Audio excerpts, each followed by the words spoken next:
आऊज़ु बिल्लाहि मिनश्शैतानिर्रजीम बिस्मिल्लाहिर्रहमानिर्रहीम।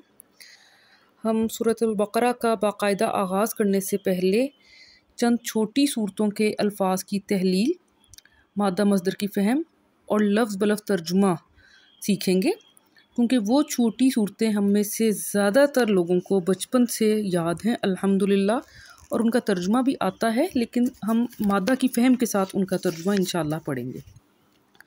कुरान पाक की आखिरी सूरत, सूरत नंबर 114, सूरतुन नास, पारा 30 यानी कि आम्मा में है। सूरत का मतलब है सूर और ते में तहलील हुआ।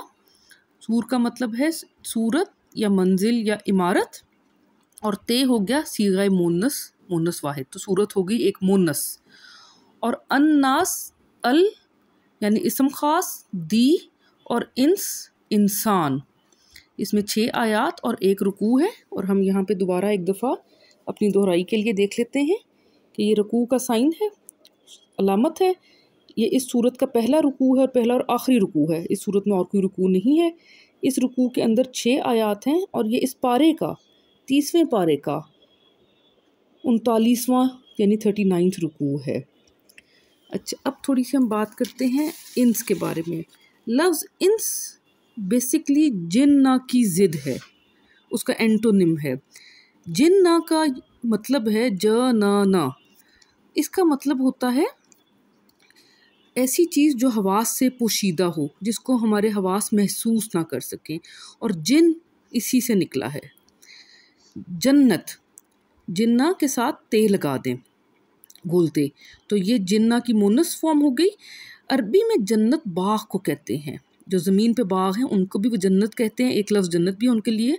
जन्नत वो बाग होता है जिसमें इतने ज़्यादा दरख्त हों कि ज़मीन नज़र ही ना आए, तो इसलिए चूँकि उसकी ज़मीन पोशीदा होती है तो उसको जन्नत कहते हैं। और इसी से जन्नत और दोज़ख वाली जो जन्नत है, जो हम सब अल्लाह ताला से दुआ करते हैं कि हमारे गुनाह अल्लाह माफ़ कर दे और हमें वो जन्नत नसीब फरमाए, आमीन सुम्मा आमीन, वो जन्नत भी बाग वाली जन्नत है। इसी से लफ्ज़ कुरान पाक में मजनून भी है, क्योंकि उसके जो हवास हैं, उसकी अक़ल है, वो उस पर एक साया, एक पर्दा पड़ चुका होता है, अक़ल उसकी नज़र नहीं आ रही होती, छुप चुकी होती है। और जनीन कहते हैं कब्र को, क्योंकि वो लाश को छुपा चुकी होती है। अब इस जिन्ना की ज़िद है अनसा अंस इंस। इसका मतलब है जो हवास से पोशीदा ना हो, और उसमें आ जाते हैं इंसान। कुरान पाक में अन्नास अल और नास, इसी तरह इनास, इंस, अल इंसान, ये सब कुरान पाक में मौजूद हैं। और इसी मादा का एक और मतलब है उन्स होना, क्योंकि वो भी आपको एक चीज़ महसूस होती है, उल्फत महसूस होती है, मानूस होते हैं आप, तो आपके जो उनसे वो पोशीदा नहीं होता, वो भी इसी मादा से निकला है। सुभान अल्लाह, बहुत खूबसूरत है अरबी अगर हम समझें तो। चूँकि इधर इंस है, तो हमने कुरान पाक में अन्नास और इंसान, इनके नीचे इंसान ही लिखा है, हमने लोगों नहीं लिखा, क्योंकि लोगो लफ्ज़ अरबी के किसी लफ्ज़ से मैच नहीं करता, उससे उसकी जो है तशबीह नहीं आती। तो हमें फिर तर्जुमा समझने के लिए तर्जुमे से अरबी समझने में आसानी होगी जब हम मैचिंग अल्फाज रखेंगे। बिस्मिल्लाहिर्रहमानिर्रहीम। ब समू, साथ इस्म या नाम के, अल्लाह अल्लाह के, अर्रहमान अल रहमा और अर्रहीम अल रहमा। तो आपने देखा होगा कि अरबी ज़बान में है, ने, से, का, की, को नहीं होते। वो यहाँ पे जो हरकात हैं, जिसको एराब हम लोग कहते हैं पाकिस्तान में, उनसे उनका का, की, के, को, ने हम डिसाइड करते हैं। तो बिस्मिल्लाहिर्रहमानिर्रहीम, साथ इस्म के अल्लाह ताला के जो है अर्रहमान अर्रहीम, शुरू नाम से अल्लाह ताला के जो नहायत मेहरबान खूब रहम वाला है। कुल आऊज़ु बिरब्बिन्नास। कुल कौल यानी कि कहना, और कुल कह दो। आऊज़ यहाँ पे अलिफ का मतलब है मैं, वाहिद मुतकल्लिम, औस पनाह लेना, बिरब्बी का रब। अब ये जो रब बा है, इसका मादा बन जाता है रे बे, लेकिन जब हम रे बे को रबब लिखेंगे तो वो तो गलत हो जाएगा, तो इसलिए हम उसको रब्बा, और यही सही है, इसका मस्तर जो है रब्बा। رب کا مطلب ہوتا ہے پرورش کرنے والا، اور اتنی بہترین پرورش کرنے والا کہ آپ کو حد کمال تک پہنچا دے۔ قرآن پاک میں ربہم، الربانیون اور دیگر الفاظ جو ماخذ کے طور پہ موجود ہیں۔ قل اعوذ برب الناس، کہہ دو میں پناہ لیتا ہوں کس کی؟ رب کی، انسانوں کے۔ الناس دی انسان، دی اسم خاص انسان۔ ملک الناس، ملکہ مالک ہونا، الناس الاسم خاص انسان، ملک الناس ملک یعنی کہ بادشاہ یعنی کہ مالک انسانوں کا۔ الہ الناس، الہ یعنی کہ معبود جس کی عبادت کرے۔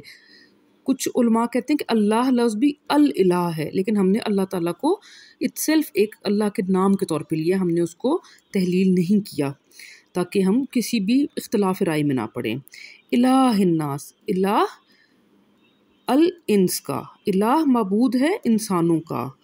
من شر الوسواس، کس چیز سے پناہ لیتے ہیں؟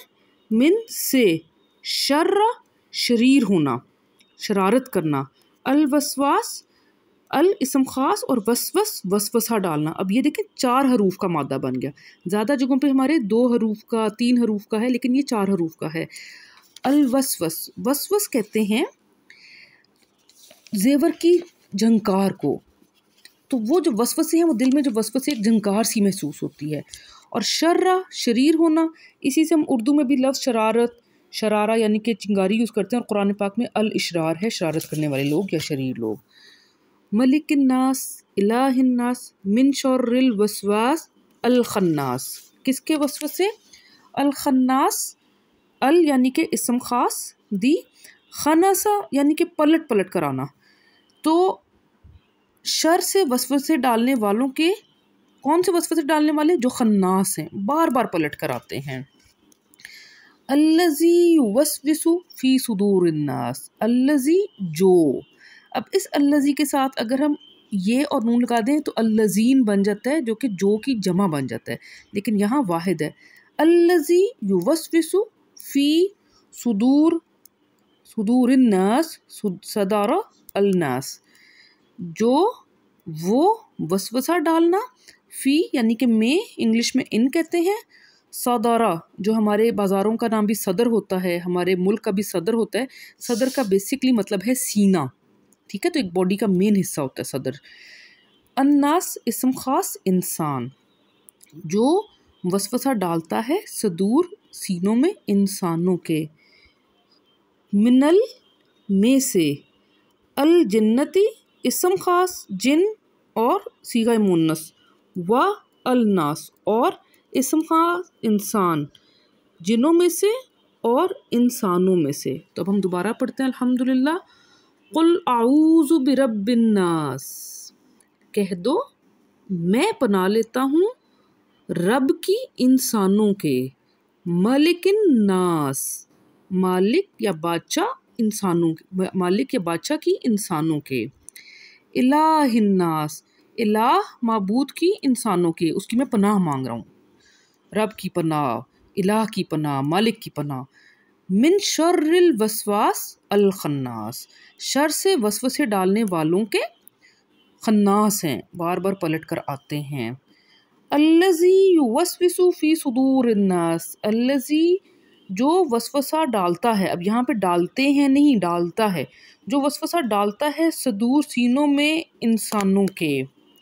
من الجنتی والناس، جنوں میں سے اور انسانوں میں سے، کہ جو ایک ہستی اس وقت وسوسہ ڈال رہا ہوتا ہے انسان کے دلوں میں، انسان کے سینوں میں، جنوں میں سے اور انسانوں میں سے، میں اس کے شر سے اپنے رب العالی کی پناہ مانگتا ہوں۔ الحمدللہ رب العالمین۔